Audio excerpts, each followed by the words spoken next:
మామూలుగా fan following లేదండి మీకు? స్టేజెస్ మీద ఏడీస్ బేసిక్ సినిమా వెనకాల ఉంటారు. సో మా అన్న మాట్లాడు స్టేజ్ ఎక్కి మాట్లాడు అని చెప్పారు. బోస్ అన్న థ్యాంక్ యూ అన్న, నాకు అన్నకంటే ఎక్కువ అన్న. నితిన్ సార్, తన్మయ్ అన్న, వేణు సార్ ఫస్ట్ సార్ మీరు చాలా సపోర్ట్ చేశారు సార్. ఈ సినిమా జాయిన్ అవ్వడానికి మెయిన్ కారణం బిట్టు అన్న. చాలా చిన్న చిన్న సినిమాలు చేసుకునేవాడిని సార్. నువ్వు చాలా బాగా వర్క్ చేస్తావు, అది ఇంకా ఒక పెద్ద సినిమాలో పెట్టిస్తాను, ఇట్లా వేణు సార్ దగ్గర ఒక సినిమా ఉంది, నీకు ఏదో ఒక రోజు చెప్తానని చెప్పారు. ఒక 1 year తర్వాత నేను ఫోన్ చేయకపోయినా ఆయనే ఫోన్ చేసి ఇంటి దగ్గర ఉంటే, అరే ఇలా సినిమా ఉందిరా వేణు సార్ దగ్గర జాయిన్ అవ్వమని చెప్పారు. సార్ దగ్గర రాంగులని సారు మంచి వర్క్ చేసుకోరని చెప్పారు. తర్వాత సాయిలో నా బోస్ అన్న పరిచయం అయ్యారు.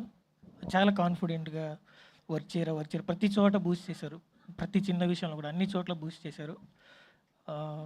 అంటే ఆ భయం, అంటే డిపార్ట్మెంట్లో ఆ భయం లేకుండా ఆయన వెనకాలే ఆయన ఏం చెప్తే అది చేసుకుంటా, మేమేం చెప్పినా రిసీవ్ చేసుకునేవాళ్ళు. ఒక డైరెక్టర్ లాగా ఎప్పుడు బిహేవ్ చేయలేదన్న, చాలా క్లోజ్ అనమాట. హానెస్ట్గా ఉంటారు, చాలా హానెస్ట్ పర్సన్. సురేష్ అన్న కూడా చాలా సపోర్టు. అసలు మమ్మల్ని లేడీస్ లాగా చూసేవాళ్ళు కాదు ఎవరు కూడా వీళ్ళు. వేణు సార్ కూడా చాలా ఫ్యామిలీ మెంబర్స్ లాగా మాట్లాడేవాళ్ళు మాతోటి, ఫ్రెండ్స్ క్యారెక్టర్స్ వీళ్ళందరూ కూడా. So thank you sir. ఒక ఏడీని ఇంకా సినిమా ఎండింగ్లో కూడా సాయిలు కాంపాటి అండ్ టీమ్ అని వేసి ఉంటారు. So greatest production values. Venu సార్కి థ్యాంక్స్ చెప్పాలి అసలు. అంటే డైరెక్టర్ కార్డు ఉత్తిగానే వేసుకుంటారు, కానీ అండ్ టీమ్ అని కూడా వేసుకుంటారు. సో డిపార్ట్మెంట్కి ఇచ్చిన వాల్యూ అది. అండ్ రాహుల్ సార్ కూడా సార్ ఇమ్మెన్స్ సపోర్ట్ సార్. ఆ సెట్లో నుంచి అందరూ సీత అనుకుంటా. నితిన్ సార్ మీరు కూడా సార్ ఒకసారి హగ్ కూడా ఇచ్చారు నాకు, చాలా మంచిగా వర్క్ చేసామని చెప్పి. Thank you sir.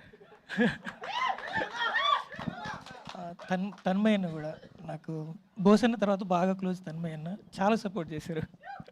Thank you sir. Thank you Sitaram గారు, all the very best. And shiver అవుతున్నారు ఆయన. సో